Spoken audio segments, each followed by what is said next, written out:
জানি না বেঁচে আছে না মরে গেছে, জানি না এখানে উপস্থিত আছে না অনুপস্থিত আছে। এই 6টা ছেলের মা হলো 6টা, জানি না তারা উপস্থিত আছে না অনুপস্থিত আছে, বেঁচে আছে না মরে গেছে।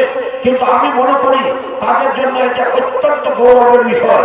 তার সাথে সাথে এই 6টা ছেলের এই প্রতিষ্ঠানের শিক্ষকেরা এবং এই 6টা ছেলে জানিয়েরা, এই 6টা ছেলে যে প্রতিষ্ঠানে পড়ছে সেই প্রতিষ্ঠানে সেই কর্মীরা যারা আছে তারা তাদের জন্য সকলের জন্য এটা একটা আনন্দের দৃশ্য আপনাদের সামনে ফুটে উঠেছে, দেখতে পাচ্ছেন আপনারা।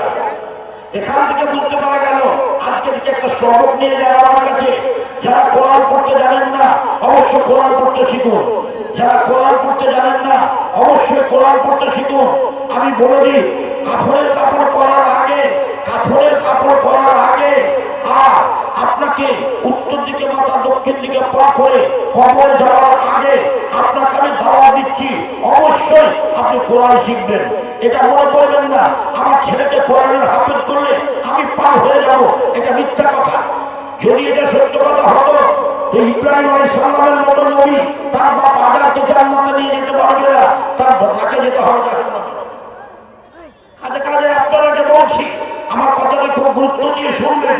কয়েকটা গুরুত্বপূর্ণ কথা বলছি, আমি যে কথাটা বলছি কথাটা শুনবেন। আমি কোনো গাধা বলে আপনাদের মন মোহিত করবো সেই রকম লোক আমি নই। আমি আপনাদের কাছে এসেছি কিছু কথা বলবো, কথাগুলো শোনার চেষ্টা করুন এবং বোঝার চেষ্টা করুন। আপনারা বলবেন মৌলানা তবে কি ভুল করেছি? আমি বলছি হ্যাঁ ভুল করেছেন আপনি। আপনি সমস্ত জিনিস পড়েছেন কিন্তু কোরআন পড়তে জানেন না, আপনি চরম ভুল করেছেন।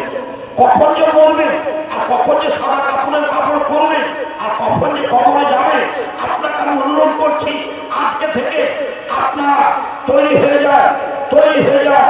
আজকে থেকে আপনারা কোরআন শিক্ষা করুন। বলবেন কেন মৌলানা? আমি আপনারাকে নিজে